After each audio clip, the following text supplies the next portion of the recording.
Part 1 Drivers: Lewis Hamilton, Mercedes; Brendon, Hartley; Toro; Rosso, Carlos Sainz, Renault; Marcus Ericsson, Sauber. Press conference. Lewis, 5-time U.S. Grand Prix winner, 3-time F1 world champion. U.S. Grand Prix always a big one for your, personally and for the team. No doubt many commitments in the run-up to the event, but I just wondered how much you enjoyed your hours spent at NASA yesterday. Lewis Hamilton: Good morning everyone. Super happy to be here of course, and had an incredible day yesterday, having a bit of a come down today. I was just buzzed all day yesterday because it has always been something I've wanted to do. It has always something I've been fascinated about, space and space travel particularly.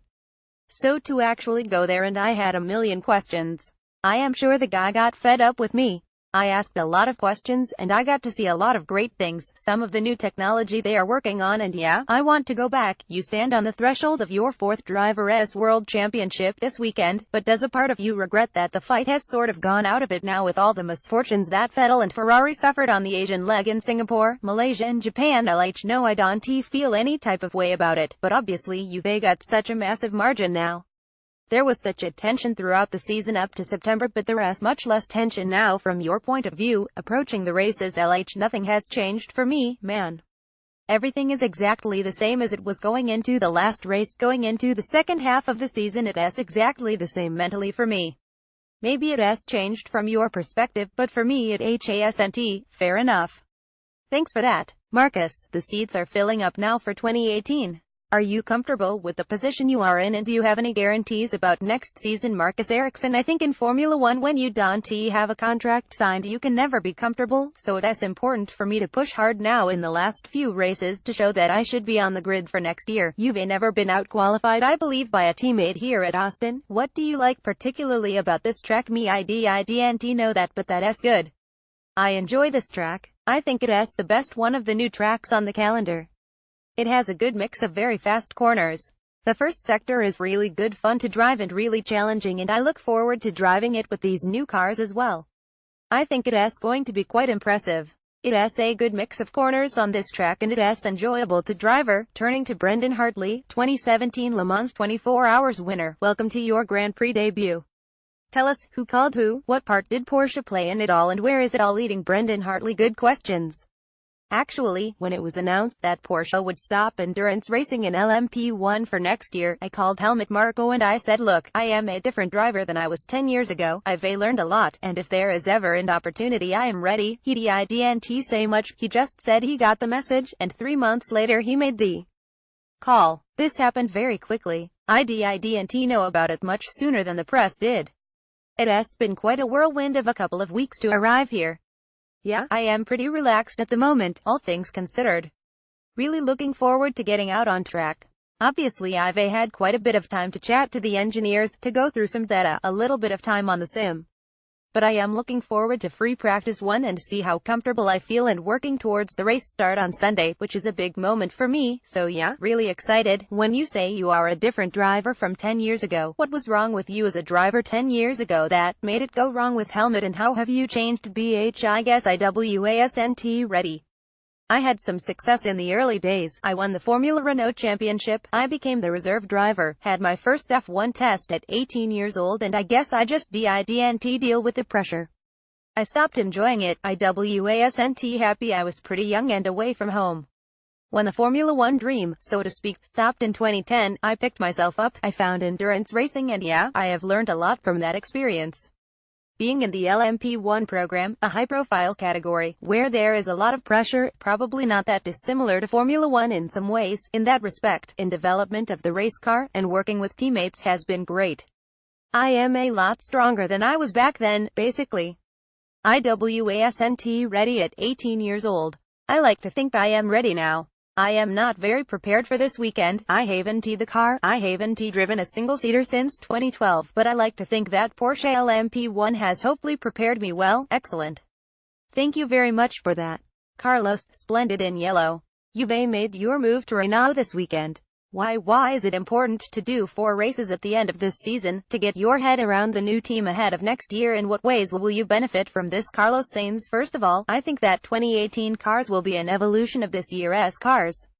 So every input I can have regarding this year's car, every feeling I can get from every single area of the car, I am sure it will help me for next year. On top of that, it's always better to meet engineers, PR people, team bosses, start working along together with all of them 4 races earlier. That gives us a bit of an advantage for 2018 rather than going straight into winter testing in 2018. So I think the thing we all want to know is how close can you expect to be to Hülkenberg's pace in qualifying, your new teammate this weekend, given the amount of time you will have with an unfamiliar car on Friday and Saturday in practice. What's your goal? Let us wait and see. No, I think my main target has to be to go session by session. I am the first one who wants to be on the pace straight away, but I cannot get too excited about that. I need to cover all the procedures, all the steps that I want to take, little by little, to get to know the car. I need to adapt myself to the car and I need to adapt the car to myself at the same time. That takes a bit of time and I am going to go step by step and hopefully get there as soon as possible. Questions from the floor. QFRD Rick Ferret, Elkipe Lewis, do you have any explanation of your strengths in qualifying, even when your car is not as good as you would like? LH, I think it's just about know the car and knowing where you can push at those areas. Of course there are weaknesses, but still you can find a way to exploit those weaknesses and just about get by. It has been a fun car to drive because it has not been perfect. So it has then relied on a lot of your ability to balance it in uncomfortable scenarios or situations, which is something that I've always loved doing.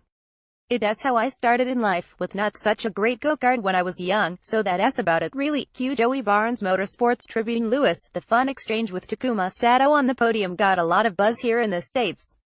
Talk about your interest, potentially, in the Indy 500 after getting a chance to have that exchange with him. LH, honestly, it hasn't inspired me to do the Indy 500.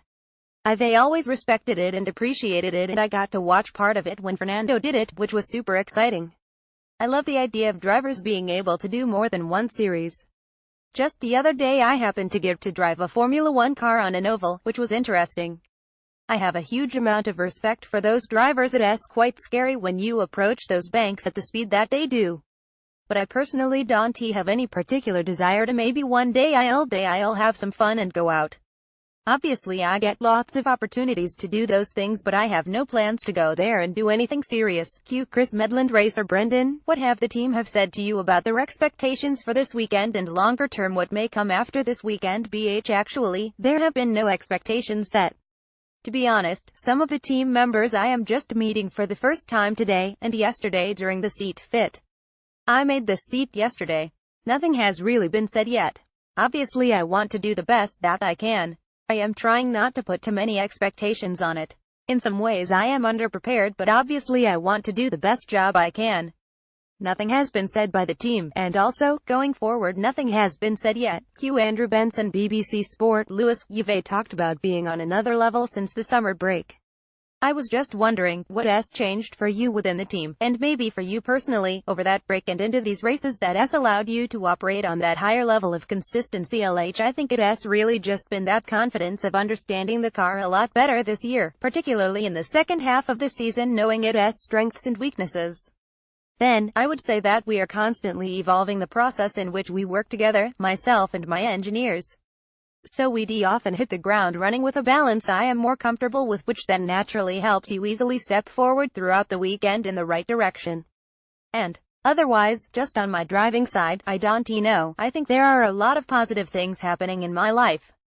There are a lot of interesting things forecast over these next 18 months, so I guess that's an exciting and uplifting thing. So I am arriving at these races, generally, with an abundance of positivity. It helps keeps your mind in the right place.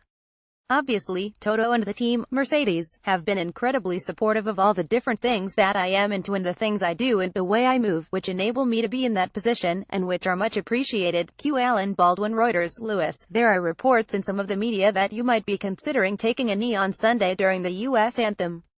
Can you clarify that? What is your position? LH, I don't really have a position and I don't have any plans. Q Joey Barnes Motorsports Tribune Brendon, looking at this track, in 2013, I go back to your event in the Grand Am endurance race. How fitting is it to have this F1 start here, and how critical is it to come here to a place where you have all this track time? BH, yeah, it is definitely nice coming to my Formula 1 debut at a track I know very well. Like you say, it dates back to 2013 and I think I've driven here almost every year since. Actually, as a racing driver, learning a track, when you have enough experience, it can happen quite quickly. I think learning the car will be the bigger challenge. The big tires, the big downforce that these Formula One cars have at the moment. Obviously they are setting lap records at every track they go to. Yeah, I am going to have a bit on my hands tomorrow and the track is only a small part of it. But yeah, looking forward to it. Andrew Benson, BBC Sport. Brendon, what have the team told you about the chances of you continuing for the rest of the season? Not much, actually, so I am trying to just focus on the weekend and see how that goes and see what comes from it. QFRD Rick Ferret, El Quipe. Brendon, have you asked Sebastian Buemi or Mark Webber for some advice on how to drive a Formula One? Yeah, I've obviously all the friends I have in the sport I've been asking for a bit of advice. I saw Mark this morning for breakfast. I saw Daniel, who is one of my best buddies as well, Daniel Ricciardo. I saw him 2 nights ago. I asked him for all the advice I could manage to get out of him regarding tires. Yeah, some of it is going to come down to, like I say, driving free practice 1, seeing how I go and then asking some of those questions. A lot of them aren't really relevant until I've actually experienced the car. Phil Duncan. Lewis, just following on from the question about the protest take the knee, I am just wondering if anything had changed. Spoken to anyone, or anyone had spoken to you about not doing it, because you said you have no plans to do it on Sunday. Of course there has been a lot of mention of it, not of the kneeling, but just of the whole situation here in America, so I get to speak to a lot of black and white people that live here in America, so I get quite a view of what's happening here in the States and opinions from Americans here about the movement, which I think is pretty huge, and which you've seen that I've posted about it, because I respect it highly, and I found that the movement that Colin Kaepernick started is awesome and I am very much in support of it. But I am here to win and that's the top of my priorities at the moment, and I am not really focused on anything else at the moment. Luigi Pernola. Gazzetta dello Sport. Question for Lewis, Ferrari seems to have fallen into a technical crisis in the last few races. Do you expect them to react here? Sebastian could be a strong fighter at the end of the season as well. I think he has been a strong fighter all year, and just because he has obviously had a few issues technically, but I think still the car is as good as it has always been. For sure they'll have some sort of upgrade coming into this weekend. They've definitely had a couple of hiccups, but I anticipate they'll be very strong this weekend and for the last 4 races, so that's why nothing changes for me. I've still got to continue to keep the pressure on, and there's no reason to back out, just got to keep pushing forwards. QYSEF Harding. Shiro's Own News. Lewis, you've been a sheriff here the last 4 years. How would it feel to take this win, this championship, a 4th world championship here in the United States again, for the 2nd time, in front of many children who look up to you or are inspired by you, by your story, and would love to see you win here? Honestly, I think the talk of the champion win this weekend I think is silly, really. I mean, Sebastian is going to be you can't expect them to have a difficult weekend again.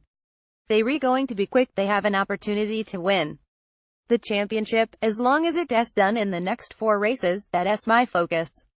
I honestly couldn't care less if it's here on the last race, as long as it's done. I think winning here is the most important thing for me, particularly in the midst of all that's going on in the country. I think that is a priority for me. You know what I am talking about. Oliver Brown. The Daily Telegraph. Lewis, you spoke quite tantalizingly just then about exciting things happening in your life over these 18 months. I just wondered if you could flesh that out at all, whether there was anything in particularly helping to lift your spirits for race weekends at the moment. I can't tell you what it is, all top secret stuff, but just positive things. When you're a racing driver, often you're put in a box and there's talk of you not doing much but being a racing driver, and there's a lot more to me than being a racing driver, and I have a lot of great things that are happening. So, it's just, after a lot of work, a lot of trial and error, a lot of pushback over the years, to see positive things starting to happen, things starting to move in the direction I was hoping it would eventually move, which you will see come to fruition in the next 12 to 18 months. That's allowing me to take the pressure off and enjoy what I am doing here, more than ever before. Kevin Little. Austin. American Statesman. Carlos, I wanted to ask you, your thoughts on COTA as a racetrack, and also on Austin as a Formula One city. I am actually particularly excited to make the debut with the Renault car in a circuit like Austin, because you have every single kind of corner that you enjoy in Formula One in this kind of track. You have a long straight and then a big braking zone, you have a lot of long high-speed corners, high-speed changes of direction, medium speed, high speed. Because of that, I think it's a great circuit for me to get to know the car in all these areas. Apart from that, it's one of my favorite Grand Prix of the season in the end. You know you have great vibes surrounding the whole Grand Prix. With the concert, with the fans here are particularly special and I am going to enjoy the weekend because of that. Cue Rebecca Clancy the Times to Lewis. Two things to clarify. There was a bit of a smile then. You said winning is the most important thing and you know what I mean. I am not entirely sure I understood the end of your answer to that question. If you could just explain what you mean. And, forgive me if I am reading too much into this, but you said winning is the most important thing, and when we spoke in Malaysia you said about taking a knee, it wasn't your anthem, there was plenty to consider. So would you therefore consider maybe staging a protest during your own anthem if you do win LH? Like I said, wasn't even looking far away into it. I've not given it that much thought. And when I said you know what I mean, it wasn't to everyone, it was to the gentleman at the front here. Yeah, as I said, I am here to win. That's my focus. I don't really plan on allowing all the BS that's surrounding the topic pull me down in my strive to winning this world title. I've worked hard to be where I am today, and whilst I do have opinions and feelings towards the whole situation, as I've said, at the moment, no plans on doing anything. Q Mariana Jimenez Arcord Lewis, you've said that you don't have the title in your head right now, but wouldn't it be nice to wait until Mexico and get your first title there in front of the crowd? I am looking forward to going to Mexico, as I always do every year. I have a lot of support out there, I have a lot of love for Mexicans, and yeah, it's just an awesome event to anyway, so to go there again, particularly after the last couple of years. I think every year it seems to grow in its attendance. I guess the organizers learn so much about how the event goes and improve it for the following year. Winning the World Championship is obviously the goal, and of course I think about it every day. I think my drive naturally is to winning that World Championship, so every bit of my energy goes towards that mission. Honestly, wherever it happens, I don't mind if it happens in Mexico, I don't mind if it happens here, I don't mind if it happens in Abu Dhabi, as long as it happens. But definitely Mexicans know how to celebrate, so, if it does happen there, hopefully I'll get one of the sombreros and be in a party. Q Simon Lazenby Sky Sports Lewis, if you were to win this championship, would you say Ferrari have blown it? They've handed it to you on a plate. If I was to win this championship, I think I would say that I've earned it. Q Phil Duncan PA. Another question for Lewis. You're going to be the only British driver on the grid this weekend, which is the first time in your career. I was just wondering what you thought about that, the state of play in motor racing in Britain, and whether you were quite surprised you were the only guy racing from Britain this weekend. I don't know how it is for the other drivers here, but when you arrive you don't think I am here surrounded by members of from where I am from. So it makes no difference to me. I still work to raise the flag, and you do it as an individual, not as a team with other racing drivers, so yeah, that's how it is. Q Jim Vertuno AP Brendon, there has been a lot of speculation, that you were heading to IndyCar next year. Does this weekend change your plans there? What does your future look like? Nothing has been confirmed for me for next year, so yeah, like I said before, I haven't asked too many questions, and have just been focused on trying to do the best I can this weekend, because I've got a fair amount on my plate to figure out and do a good job. So, I am trying not to think further forward. But yeah, I was looking at IndyCar and I still am. Nothing confirmed for next season yet.